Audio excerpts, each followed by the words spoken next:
कि over think जब करता है तो ओवर ट्राई की तरफ जाता है बंदा। यानी कि मैं यार, इज़ इट एनफ, लाइक जो मैं कर रहा हूँ, जो टेक्स्ट बुक मैं कर रहा हूँ, जिस एकेडमी में गया हूँ, is it enough? I don't think it's enough. यार वो जो बच्चे कर रहे हैं ना, वो जो टेस्ट कर रहे हैं, वो जो चीज़ें कर रहे हैं, I have to do that, I have to be something extraordinary to crack it. All right, let's talk about M D CAT. जिनको नहीं पता मैं बता देता हूँ ब्रीफ सा intro. M D CAT admission test है जो कि रिक्वायर्ड है पंजाब और सिंध और डिफरेंट प्रोविंसेस पाकिस्तान के अंदर मेडिकल कॉलेज में एडमिशन लेने के लिए। So let's talk about the outline of this video, कि इस वीडियो में हम क्या बात करने वाले हैं। So this is important for you to understand. ठीक है, तो आउटलाइन में मैं बता देता हूँ कि मेरी जर्नी, ठीक है, we can talk about a mindset that is required to crack M D CAT. और फिर आपने रिसोर्सेज के बारे में बात करेंगे। देन हम बात करेंगे कि इन रिसोर्सेज को यूज़ कैसे करना है। And then will talk about के लास्ट 15 डेज अगर आपकी प्रिपरेशन के एम डी कैट के हैं तो वो आपने यूटिलाइज़ कैसे करने हैं।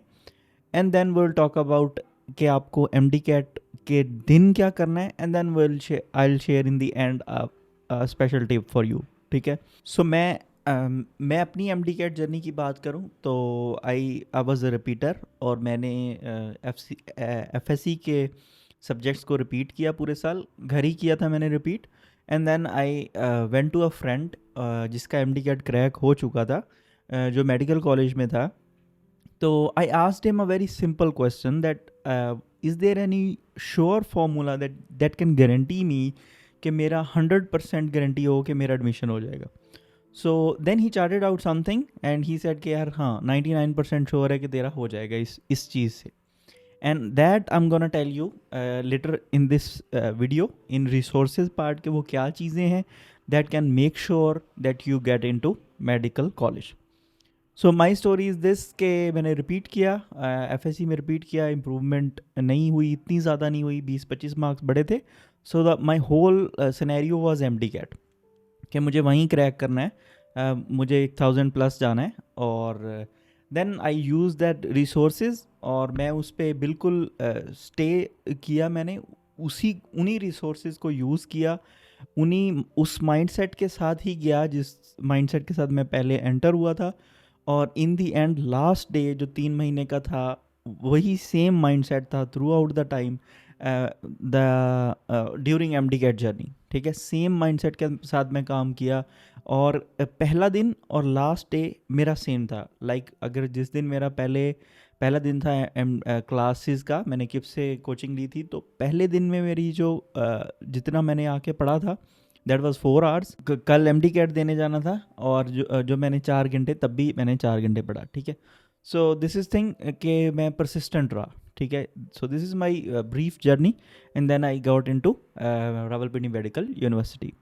Mindset doesn't mean कि you need a certain level of IQ to crack MDCAT. No, you don't need a certain level of IQ या आपको intelligent होना है। आपके basic knowledge हो FSC की, and if you have more than 950 or 980 marks then you are good to go, or you can do it, right? I know in this time merit थोड़ा काफ़ी ज़्यादा है, बट ये है कि अब 990 तक सेफ हो। ठीक है, 990 से ऊपर you are in a bonus marks. ठीक है, तो वो जितना जितना ज़्यादा हो उतना अच्छा है। ठीक है, तो दिस इज़ द थिंग। और माइंडसेट क्या चाहिए, आप पहले दिन एंटर हुए M D CAT preparation phase में, वो बेशक आप किप्स से करो, बेशक किसी भी अकेडमी से करो, या आप घर बैठ के करो। The first day of your preparation should be similar to the last day. आपको परसिस्टेंट रहना है, ओवर थिंक नहीं करना है। The same the mistake that every student does, overthink करता है। ठीक है, ओवर थिंक जब करता है तो ओवर ट्राई की तरफ जाता है बंदा। यानी कि मैं यार, इज़ इट एनफ, लाइक जो मैं कर रहा हूँ, जो टेक्स्ट बुक में कर रहा हूँ, जिस एकेडमी में गया हूँ, is it enough? I don't think it's enough. यार वो जो बच्चे कर रहे हैं ना, वो जो टेस्ट कर रहे हैं, वो जो चीज़ें कर रहे हैं, I have to do that, I have to be something extraordinary to crack it. ऐसे सिंपली कैसे हो जाएगा? ठीक है, तो भाई सिंपल ही हो जाता है। ठीक है, ओवर थिंक नहीं करना है इसको। सो ओवर थिंकिंग नहीं करनी है, सेम परसिस्टेंट माइंडसेट के साथ जाना है, and then you have to know the power of focus, ठीक है। Your 4 hours should be equal to the 8 hours, ठीक है। कोई बंदा अगर 8 घंटे पढ़ता है तो आप 4 घंटे पढ़ते हो, it should be equal, and I will tell you how in the resources part, और वो हमने कैसे करने हैं, उनको यूटिलाइज कैसे करना है, ठीक है। So moving on to the next point, this is the major crux of this video, that is the resources. You need, first of all, you need books, the textbooks that you have read in the FSE, जो आपने resources FSE में use किए हैं for biology की text book, physics, chemistry and English, text books, I repeat text books, ठीक है। Text books, I can't stress it enough कि text book is your 80%, ठीक है। So use it and use it effectively, ठीक है। Second part that comes to the lecture notes, जो आप lecture लेने जा रहे हो और जो आप वहाँ पे पढ़ रहे हो, ठीक है, वो आपने नोट करना है। You don't have to make fancy notes, आपको बहुत मेहनत करने की ज़रूरत नहीं है, जस्ट जो आपको काम की बात लग रही है सिंपली नोट इट। अब 2 रिसोर्सेज हो गए आपके पास, एक बुक, ठीक है, और उसको समझने के लिए आपने नोट्स बना लिए, ठीक है।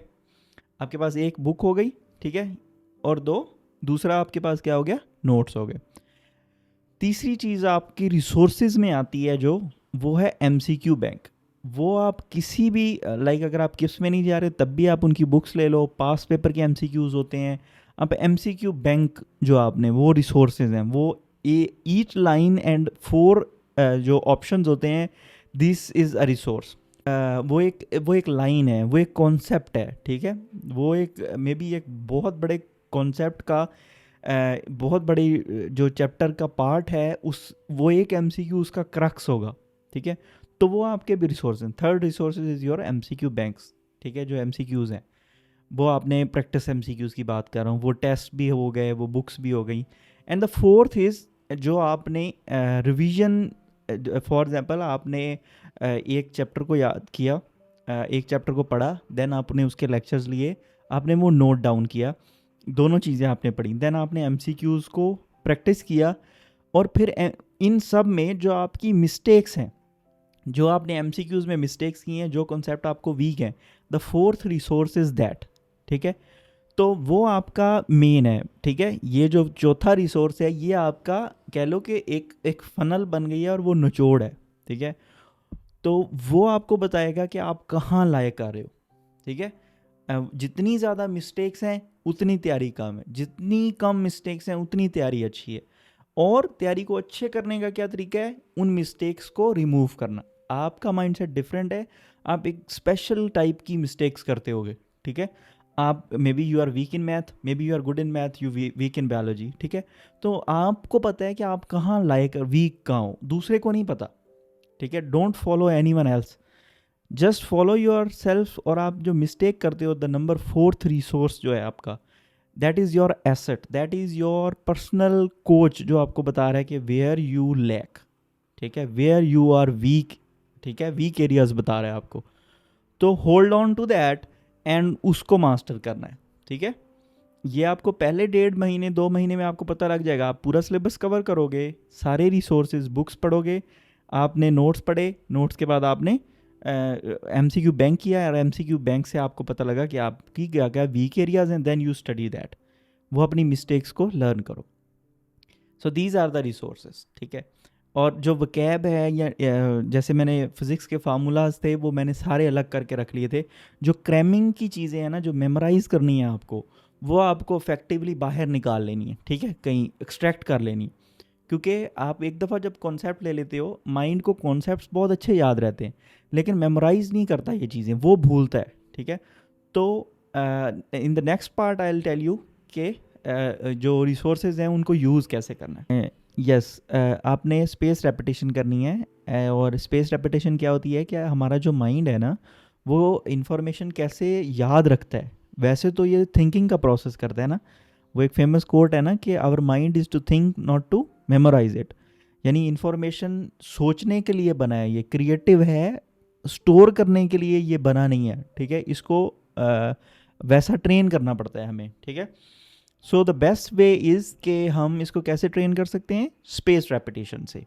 ठीक है, स्पेस रेपिटेशन क्या होती है, after specific amount of time, जैसे आज आपने एक लेसन पढ़ा है, उसको आपने 14 डेज़ बाद या 7 डेज़ बाद पहले रिवाइज करना है, देन आपने 14 डेज़ बाद रिवाइज करना है, देन आपने 28 डेज़ बाद रिवाइज करना है। ठीक है, और ये आपको टेंशन लेने की ज़रूरत नहीं है अगर आप किसी एकेडमी में हो। जब भी आपका कोई टेस्ट लगता है, जैसे यूनिट 1 का एक टेस्ट है, ठीक है, तो आपने यूनिट 1 पहले पढ़ा होगा, टीचर्स ने पढ़ाया होगा, आपने पहले साथ साथ करना है डेली बेसिस पे। जब एक टीचर एक टॉपिक पढ़ाता है, आपने सारी बुक्स का वो एक टॉपिक पढ़ना है, और फिर जब टेस्ट होता है तब आपने सेकंड रिवीजन देनी है, यानी कि जब पूरे यूनिट का टेस्ट है then you have to revise it again.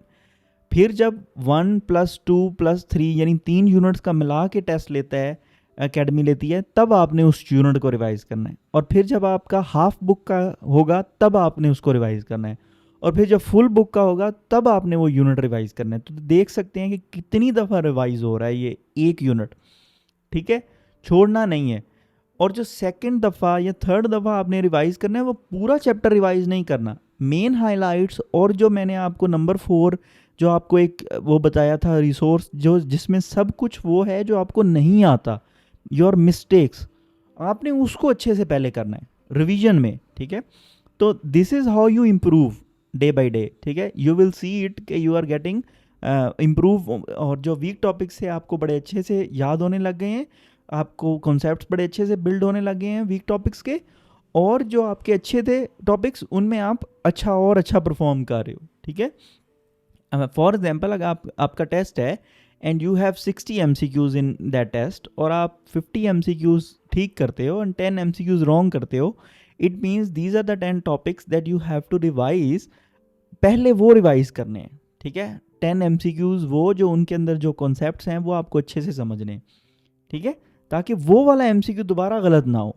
ठीक है, इस तरह आपको वो टॉपिक सारे पक्के हो रहे हैं, आपके याद हो रहे हैं आपको कि यार ये जो वीक थे वो हो रहे हैं। ठीक है, तो इन रिसोर्सेज को यूज़ करना आपको आ गया होगा, I hope so. And if still you have question, you can write me down और you can email me any time of the day. ठीक है, एनी टाइम आपकी during journey, I don't know कि कब आप ये वीडियो सुन रहे होगे, आप कभी भी मैसेज कर सकते हो, I will be happy to help you. ठीक है, सो द फाइनल इज़ के लास्ट 15 डेज़ में कैसे करना है। लास्ट 15 डेज़ में आपने एकेडमी को ही फॉलो करना है जो आपके FLPs हो रहे होंगे। And if you still think you have weak areas, तो फिर आपने उसको साइड बाय साइड करना है, यानी prepare your full length paper जो होते हैं वो आप प्रिपेयर करो, या घर बैठ के भी आप पूरा सिलेबस रिवाइज करो, हाफ बुक का फिर फुल बुक का, आपने उसको सारा रिवाइज करना है। और सबसे पहले रिवाइज क्या करना है, वो वीक टॉपिक्स। ठीक है, जब आप पूरा पढ़ के जाओगे with including your weak topics, तो आपका FLP अच्छे से अटैम्प्ट होगा। और अगर आपको फिर लगता है कि यार मुझे कुछ ऐसे टॉपिक्स हैं जिनको दोबारा पढ़ने की ज़रूरत है, या मुझे दोबारा बेसिक्स नॉलेज नहीं आ रहा, मैं वहाँ अड़ रहा हूँ, ठीक है, तो मेरी बेस ठीक नहीं है, वो लास्ट 15 डेज़ ऐसे डेज़ हैं जब आप वो अपने टॉपिक्स को कवर करने की कोशिश करो। ठीक है, आई विल सजेस्ट यू कि अगर आप एक FLP भी छोड़ते हो या कोई 2-3 टेस्ट भी छोड़ते हो और अपने वीक टॉपिक्स कवर करते हो, I will prefer that, I prefer कि आप वीक टॉपिक्स कवर करो। And then at the day of the MD-CAT, ठीक है, आपने MD-CAT डे पे आपने जो वीक टॉपिक्स हैं दोबारा रिवाइज करने हैं। Then you have to fluently revise the whole syllabus, just scroll it you know bird eye view के साथ ऐसे, और पढ़ने नहीं बैठ जाना, तब आप कभी भी अपना कंप्लीट नहीं कर पाओगे। और जो फार्मूलाज आपने लिखे हैं फिज़िक्स के, जो क्रैमिंग वाला मटेरियल है जो आपको याद नहीं रहता है, कोई डेट्स हैं कोई नंबर है, वो आपने अलग से लिख लेने हैं। वो आप कोशिश करें कि जो लास्ट 15 डेज़ हैं उनके अंदर ही वो अलग कर लें सारे टॉपिक्स। ठीक है, तो ये चीज़ आप समझ गए होंगे कि यार वो मैंने लास्ट डे पे जो चीज़ें रिवाइज़ करनी है वो पूरा सिलेबस रिवाइज़ करना है, जो चीज़ें याद नहीं रहती वो करने हैं रिवाइज़ करनी है, और जो वीक टॉपिक्स हैं वो रिवाइज़ करने हैं। ठीक है, तो ये आपका सारा हो गया। ठीक है, और लास्ट डे MD-CAT में आपने आई विल नॉट से कि don't panic, you will definitely panic, but in the end if you really streamline your focus and if you have done really well in this 3 months, you'll not be able to you'll be able to crack it inshallah, or you'll not be that much worried. ठीक है, just stay calm, you did your well, and go to test, and आप अपना full focus, तब आपने अपने आप को diversion नहीं लेनी, कोई फोकस हटाने वाली चीज़ नहीं लेनी, किसी बैड न्यूज़ पे फोकस नहीं करना, जस्ट स्टे फोकस्ड, आप अपना अटैम्प्ट दो एंड यू गो होम, ठीक है, and then leave rest on the Allah, Allah ताला पे छोड़ दो हर चीज़. And the final tip that I want to share with you is in this last part, वो ये है कि talk to Allah, and this has help me very much in my MD CAT journey. और ये जो मेरा घर से एकेडमी तक का जो ट्रैवल डिस्टेंस था वो 10 मिनट था, और मैं पैदल कवर करता था, उसमें मैं बात करता था. And that has really keep my focus in a streamline, ठीक है. So this is very important, do journaling और maybe talk to Allah, and this is very important step. I can't stress you enough, this is very important, क्योंकि जो बंदा mindset से सही रह जाता है ना, जो अपने माइंड को काम रखता है ना, वो निकल जाता है, ठीक है. यहाँ पे सारी नर्व्स की गेम है, and keep your nerve strong. And I hope I can I मैंने कोई हेल्प की होगी आपकी इस वीडियो के through. And if you liked it, just share it with the friends, और जिनको मे बी ज़रूरत हो इस वीडियो की. एंड सम टाइम एक छोटी सी प्रॉब्लम जो है वो किसी के लिए बहुत बड़ी प्रॉब्लम होती है. So I like to share this with you guys, and that's it.